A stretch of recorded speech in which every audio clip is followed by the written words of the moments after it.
नमस्कार दोस्तों, दिव्य भारद्वाज ज्योतिष में आप सभी लोगों का स्वागत है। दोस्तों, आज कुंडली के एक और बेहद महत्वपूर्ण ग्रह राहु के बारे में चर्चा करेंगे। राहु को समझने के लिए बेहद ज़रूरी है कि हम राहु की नेचर को समझें।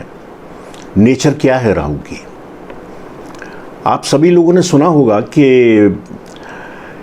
जब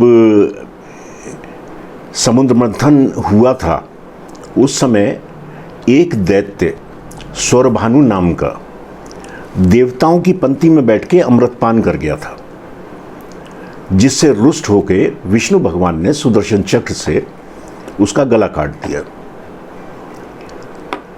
गला काटने के बाद जो सर वाला हिस्सा था वो बना राहु और जो धड़ वाला हिस्सा था वो केतु। ये कोई कुंडली में ग्रह नहीं है, ये छाया ग्रह है। लेकिन छाया ग्रह होने के बाद भी इतना ज़्यादा प्रभाव इनका कुंडली पे होता है कि कहीं अगर ये अशुभ अवस्था में हो कुंडली में तो सब कुछ बर्बाद कर देते हैं, और वहीं अगर शुभ अवस्था में हो तो एक सामान्य परिवार का व्यक्ति भी बहुत ऊंचाइयों तक जा सकता है। इतना प्रभावशाली हैं राहु और केतु दोनों। इस वीडियो में हम सिर्फ राहु के बारे में चर्चा करेंगे, केतु के लिए अगले वीडियो में बात करेंगे। दोस्तों, हमारी कुंडली में 9 ग्रह हैं। 9 ग्रहों में से 2 ग्रह सूर्य और चंद्रमा ऐसे हैं जो कभी वक्री नहीं होते,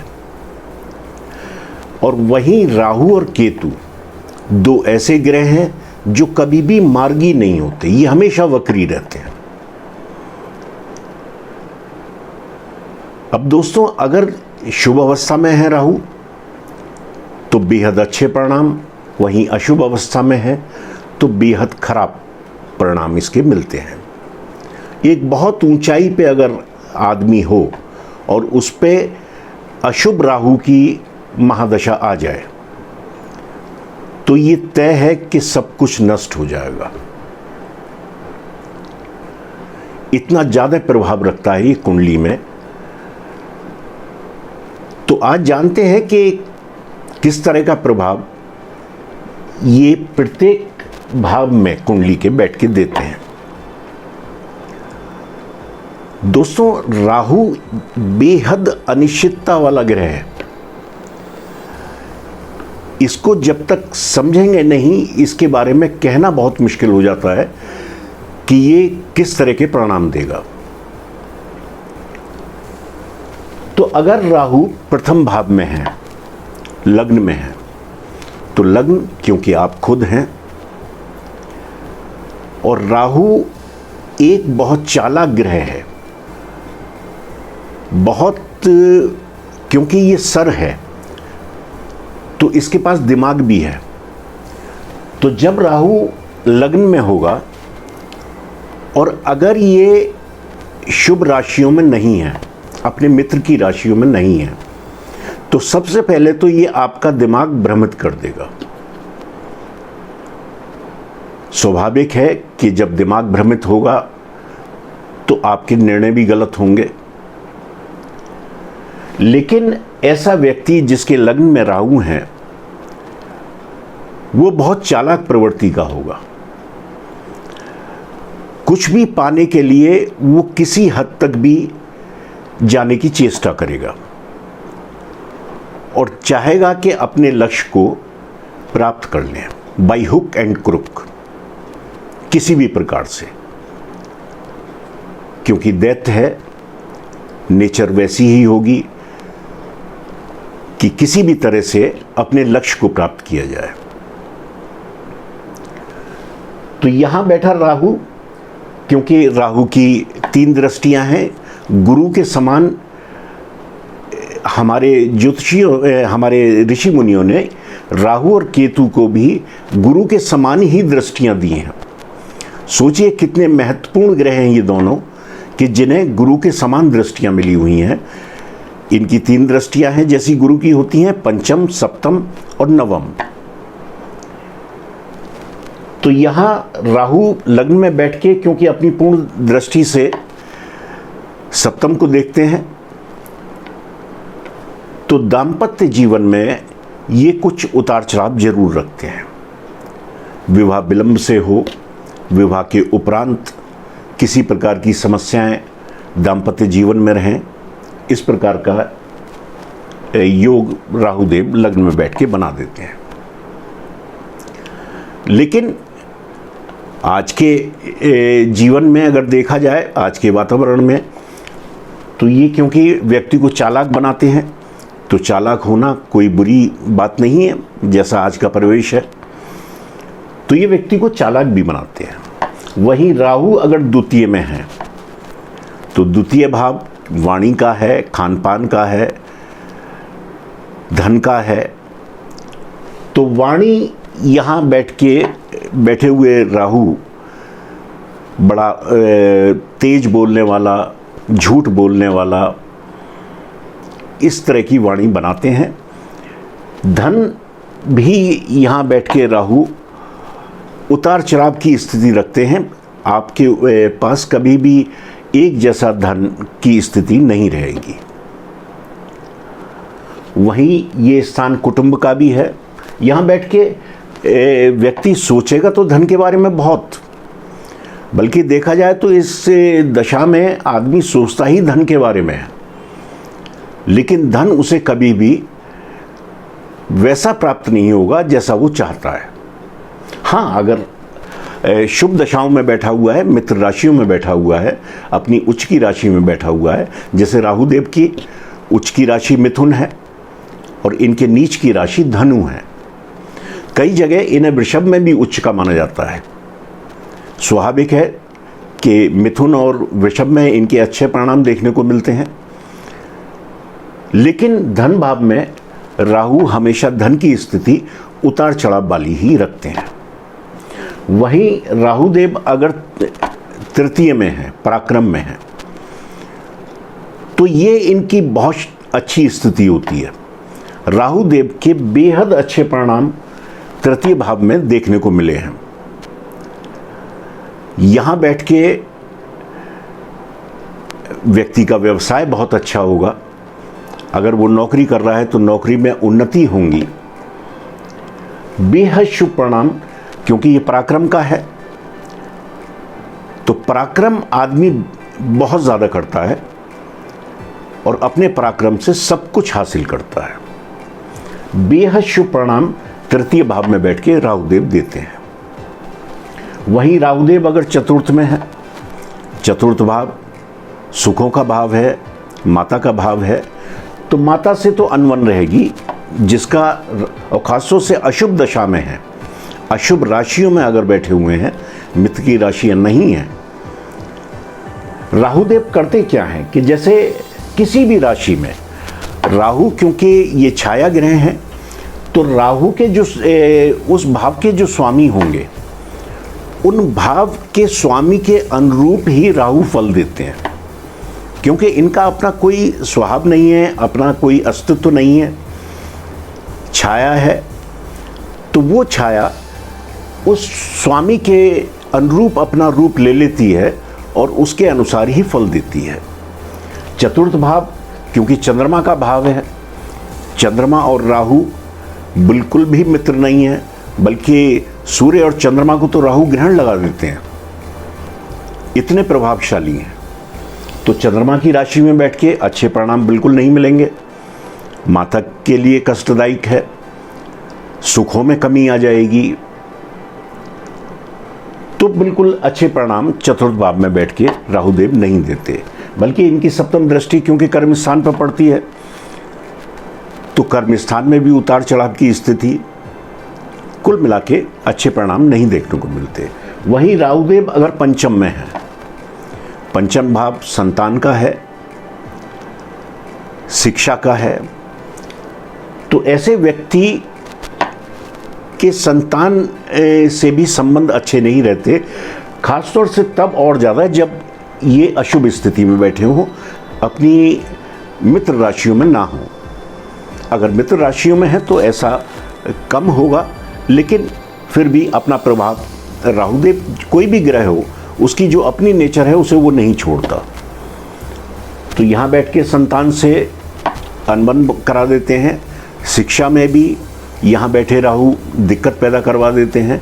बल्कि ये स्थान लव रोमांस का भी है, तो जो लोग लव मैरिज वगैरह करना चाहते हैं वो सक्सेस आगे चल के नहीं मिलती उन्हें।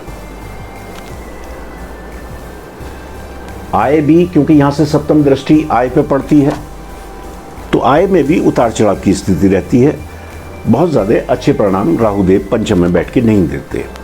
वहीं राहुदेव अगर छठे भाव में है, छठा भाव रोग, शत्रु और ऋण, लेकिन राहुदेव छठे स्थान में बेहद शुभ परिणाम देते हैं। रोग भी आपको ऐसे होंगे जो लाइलाज नहीं होंगे, छोटे मोटे रोग। खासतौर से यहाँ बैठे राहुदेव कॉन्स्टिपेशन की समस्या बहुत देखने को मिलती है। कॉन्स्टिपेशन की समस्या जरूर होगी व्यक्ति में अगर राहु की महादशा चल रही है। वहीं शत्रुओं पर विजय दिलाने वाले होते हैं। शत्रु इनका कभी भी कुछ नहीं बिगाड़ पाता। ऋण की स्थिति तो राहुदेव यहाँ बैठ के होने ही नहीं देते।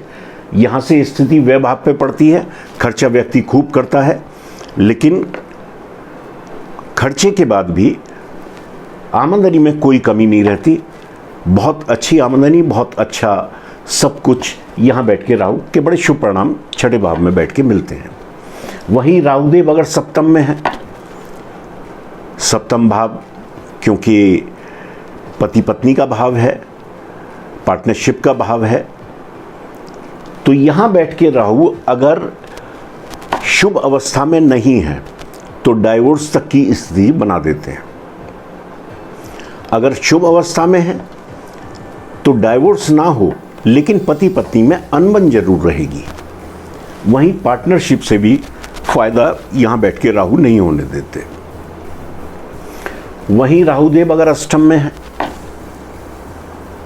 अष्टम भाव में राहु बेहद खराब परिणाम यहाँ बैठ के राहुदेव देते हैं।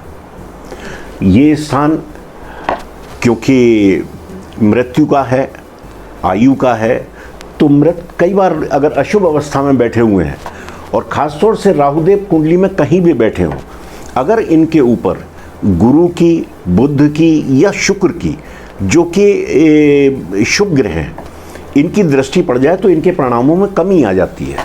फिर इनके शुभ परिणाम थोड़ा ज़्यादा हो जाते हैं। अगर अष्टम में भी राहु बैठे हैं और कहीं से गुरु की, बुध की या शुक्र की दृष्टि इनके ऊपर पड़ जाए तो उतने अशुभ परिणाम नहीं मिलेंगे। अगर दृष्टि अशुभ ग्रहों की है या किसी की भी दृष्टि नहीं हो इनके ऊपर, तो अष्टम में बैठ के ये मृत्यु समान कष्ट देते हैं। क्योंकि यहाँ बैठ के इनकी जैसे 3 दृष्टियाँ हैं। यहाँ बैठ के पहली दृष्टि, पंचम दृष्टि जो है इनकी व्यय स्थान पे होगी। वे आपके बेहद हो जाएंगे, बहुत ज़्यादा खर्चा बढ़ जाएगा। वहीं सप्तम दृष्टि धन भाव पे है, धन को ये नष्ट कर देंगे। अब धन आपके पास नष्ट हो गया, खर्चा आपका बढ़ गया, तो मानसिक स्थिति तो वैसे ही खराब हो जाएगी। फिर तीसरी दृष्टि, इनकी नवम दृष्टि जो है वो सुखों के स्थान पे हो जाएगी। अब जब सुखों पे और अशुभ राहु की दृष्टि है तो सुखों में बेहद कमी आ जाएगी। भूमि, भवन, वाहन, इनमें भी बहुत समस्या हो जाएगी। तो अष्टम में बैठ के राहु के बेहद खराब परिणाम देखने को मिलते हैं। अगर शुभ ग्रहों से दृष्ट हों तो उनमें कुछ कमी आ जाएगी। वहीं राहुदेव अगर नवम में है, नवम भाग्य स्थान है, भाग्य का साथ भी बहुत ज़्यादा आपको नहीं मिलेगा, बल्कि ये आध्यात्म का है। तो ऐसा व्यक्ति या तो, क्योंकि राहुदेव जो भी कराएंगे वो बड़ा कराएंगे, अगर आपको फ़ायदा दिलाएंगे तो बहुत बड़ा फ़ायदा, और आपको नुकसान दिलाएंगे तो वो भी बहुत बड़ा नुकसान।